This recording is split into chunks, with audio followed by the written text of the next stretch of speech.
The Legend of Zelda Breath of the Wild's Great Plateau used to be what I think was the greatest tutorial in any game. The fact that it was a set path, but allows you to do it however you want with all the freedom in the world, was amazing. This area was essentially a mini Hyrule. It had everything to teach a new player what to do, how elements work, how to fight, how to chug 10 apples to become God, and how to die efficiently. This tutorial used to be near perfect with only two downsides, being that it's pretty annoying on second playthroughs, and that there isn't much reason to go back to it once you get off the plateau. Even so, the game comes full circle if you have the DLC, and you get a freaking motorcycle cast right where you exit the Shrine of Resurrection, with the best cutscene in the game. In the new game, Tears of the Kingdom, I was expecting a pretty simple tutorial in comparison, maybe just throwing the abilities at you and sending you on your merry way. I was completely wrong. This will be a breakdown and analysis of The Legend of Zelda Tears of the Kingdom's tutorial, The Great Sky Islands. This will contain major spoilers for the first hour of the game, and some minor story spoilers. Luckily, at the time I'm writing the script, I haven't even come close to beating the game and learning the full story, so I can't spoil stuff I don't know.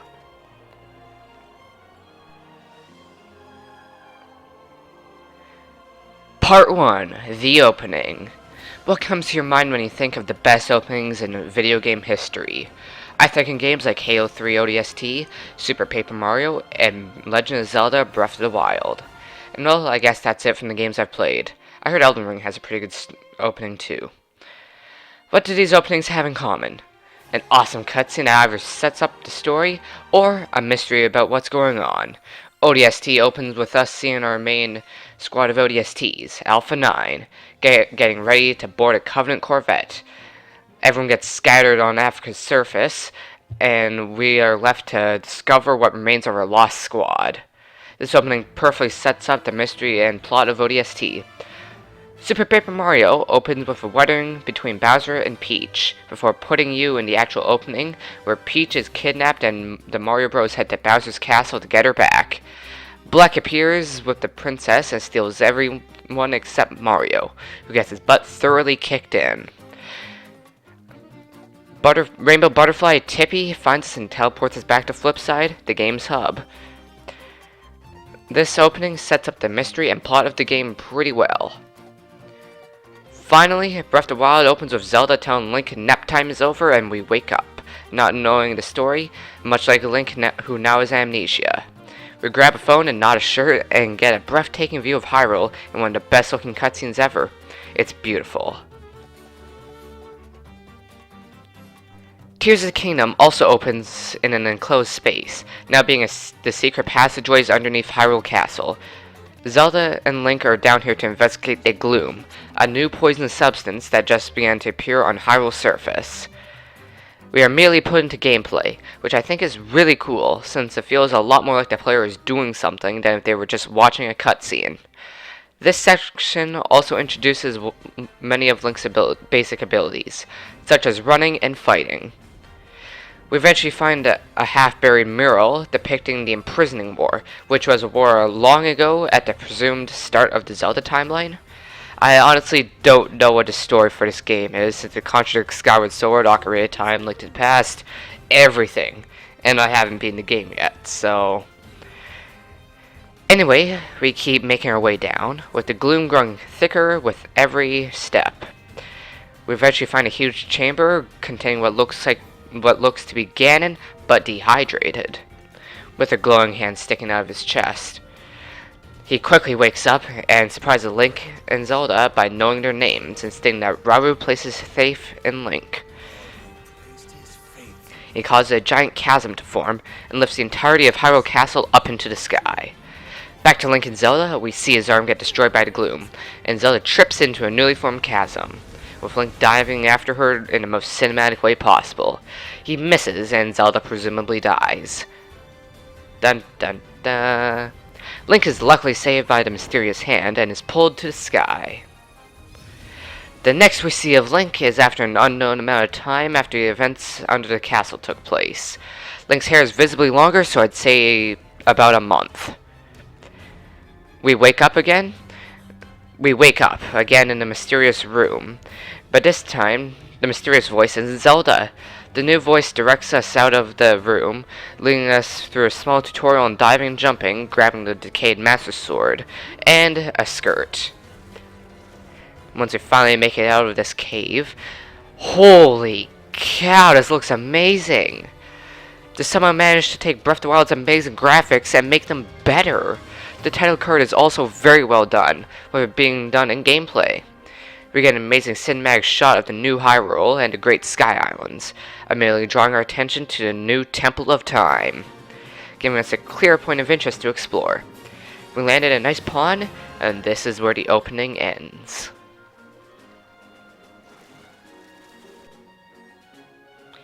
Part 2, the tutorial. A good tutorial to a game should be able to teach the player how to play the game, but not being too easy or boring so returning players don't feel annoyed at having to replay the tutorial. It also should not drag on too long.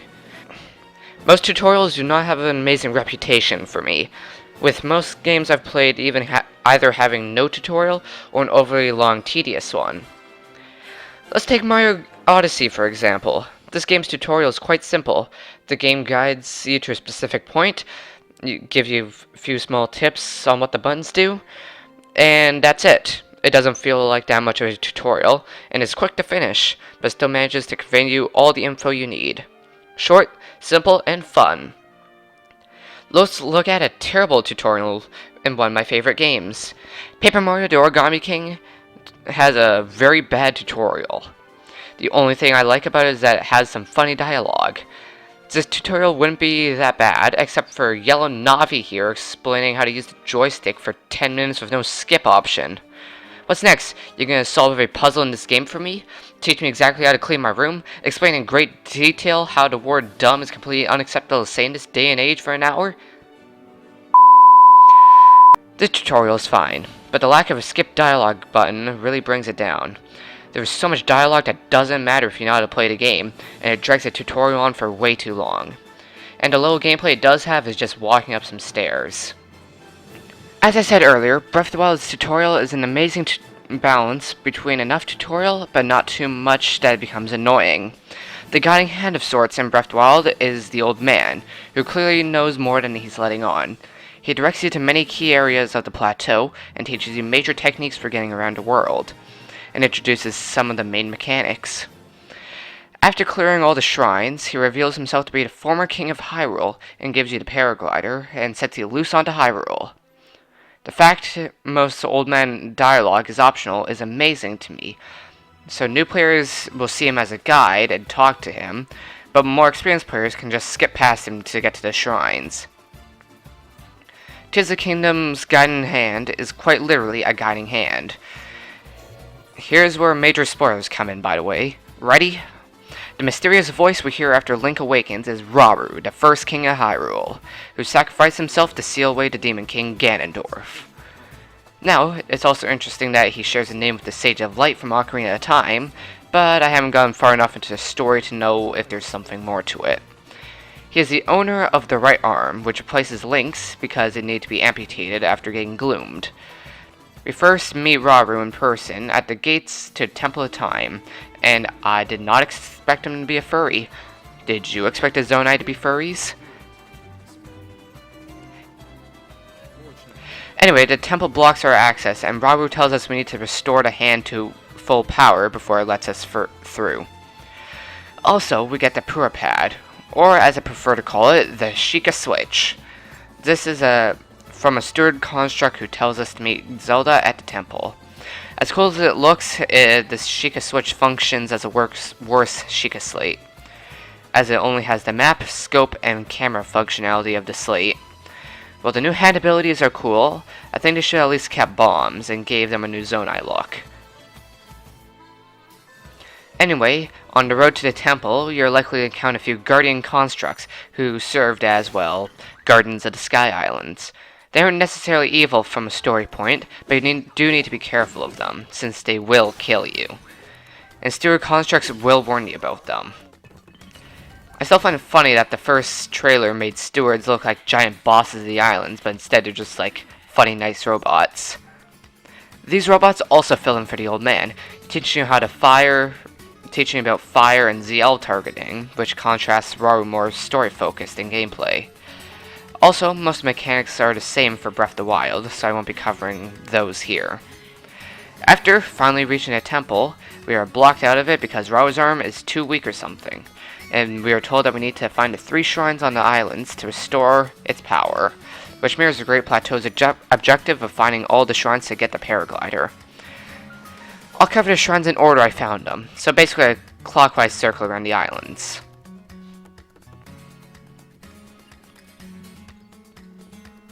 We are first directed to the Ultra Hand Shrine, which is pretty easy to get to, only needing a bit of climbing. Once inside, Raru gives us the ability of Ultra Hand, and holy cow is it fun. The ability is magnesis on steroids, as it can now lift almost anything. It can also rotate and stick objects together, which are amazing new additions to the ability. The final puzzle in the shrine is also one I really like, since you see a hook and a rail, so you'd assume you'd have to ride it down. If you're really stuck, you can look up and see a platform riding on 2 hooks. The end of the shrine is a stone platform, which, when activated, reveals a strange statue of Zonai and a presumably Hylian figure holding hands. What does this mean? I don't know. The only thing I don't really like here is that every statue is the exact same, whereas every monk in Breath of the Wild had a different pose, which was a nice touch to the shrines. They give us a light of blessing, and which gets rid of a little bit of the gloom that still infects Link. Once outside, Raru teaches us how to use the scope, and tells us where to find the next 2 shrines. Ascend is located in the cold region, and Fuse is located somewhere near Ultra Hand. You're directed to Fuse with some rails and hooks, playing off the final puzzle in the Ultra Hand Shrine, but you can just go to the cold one instead, like me. The cold shrine has a pretty linear path to get to it, and gives you a key item, the Power Cell. This item allows Link to use Zonai devices, and can upgrade it over the course of the game. This item is necessary to cross the freezing pond. This area also shows off the new ice climbing mechanic, which is just Link can't climb on ice. We make our way up the mountain on a pretty straightforward path. Head behind a waterfall, and we make it to the shrine. The shrine is pretty simple, teaching the player the basics of Ascend, and how... What the fuck? The shrine is pretty simple, teaching the player the basics of Ascend, and how it allows you to teleport through a flat ceiling. There's not much to say about this shrine. Make our way down the mountain, or if you're like me, kill myself. If you head down the mountain on the west side, you'll encounter your first cave, and a new enemy, the Like. This basic cave teaches players about the new exploration mechanics. They need to explore every cave thoroughly to find all the treasure and bubble frogs, a new collectible. Killing a bubble frog will give you a bubble gem, which can be traded later on for some pretty cool rewards. There are also a lot of bubble gems, so you will need to search for them. The Like is a returning enemy that dates back to the first Zelda game. In that game, they were just very annoying. In this game, you have to open up its weak spot, or have it eat a bomb, and you just hammer on its weird eye thing. A small hike away is the game's first Zonai dispenser, which functions as shops for Zonai parts. The stuff in this one isn't too interesting, but it introduces them well, with simple items such as the fan and wing. This is also where the game's first Quark with Backpack puzzle is. A new type of Quark puzzle where you need to transport a Quark to his friend, usually by gluing him to whatever contraption you can think of. Now, nobody does these puzzles right. They either crucify him, burn him, or drop him off a cliff. But it's a really fun and new addition, and it's very fun to torture Quarks in any way possible. We also find Raru sitting on various spots of the island, where he can give you some little extra lore about the islands. As we near the Fuse Shrines, more enemies will begin to have fused weapons, which shows off the ability before it's even been discovered. Not far from here is a large circular platform that looks like a battle arena. In the center lies a flux construct who's looking out for someone to beat up. This boss fight is completely optional, but gives some cool rewards, and is a cool test of the player's skills up to this point. Getting to the Fuse Shrine is pretty easy, since it's only a small hill. Inside, it's a pretty combat-focused shrine, teaching basics of using fused weapons. Once we finish all the shrines, we head back to Temple of Time. And if you explore enough, you can get the archaic tunic. I find it a bit weird that the other piece of major armor set is just kind of in a chest on the islands, but not like with the pants in the Room of Awakening, but it's not a big deal. Another cool thing is on top of the roof of the Temple of Time is a steward construct, who, after completing a pretty difficult task, if you don't have the Zora armor, will give you some extra lore about the Great Sky Islands and the Zonai fabric. He isn't here until you complete the islands, though. Once at the gate, we can now open it with our super cool hand, and finally find Zelda. Except we don't, and she just gives us recall in a really long cutscene. We do a quick puzzle, and come on. There's another door that we can't open? Why? To open the second door, we need to get another heart container. And we need one more light of blessing to do that. I kind of wish they didn't do this, as it's kind of annoying to backtrack once you think you've completed your goal. We gain the ability to teleport with the Sheikah Slate, and transport back to the Room of Awakening. The shrine is above the room, so most people would likely try ascend to get up there. Or, if you're feeling really gutsy, you could climb. At the top, there is a shrine, and the game's first energy construct, who can upgrade your battery for Zonai charges. Inside the shrine, we can see how recall can be used to ride rafts and other objects up waterfalls and cliffs.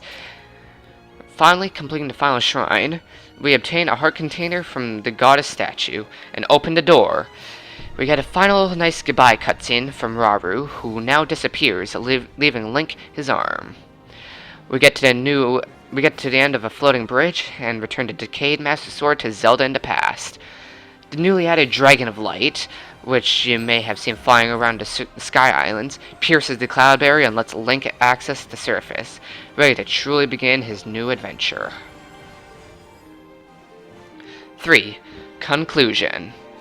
The Great Sky Islands does almost everything right. Like its predecessor, it's a tutorial that gives you freedom, isn't tedious, and actually teaches you about the game's mechanics, while leaving some of them to be discovered by the player. It also sets up an amazing story and leaves its main mystery intact. This is what I think is the best improvement from Breath of the Wild's tutorial, as that game's tutorial showed all of its story cards right away. Also, the gameplay itself is extremely well designed, with many fun challenges on the way to the shrines and multiple ways around the island. The only thing holding it back, in my opinion, is the backtracking near the end of it, although I don't really see an easy way to fix it, and it's not too big of a deal. Overall, this tutorial is the best I've played, being an amazing 10 Pure Pads out of Chad Ganondorf's. Holy crap, the word tutorial has no meaning anymore. Well then, I hope you liked this video. Leave a like, comment, or subscribe, as that would be greatly appreciated. I hope you enjoyed, and see you guys next time.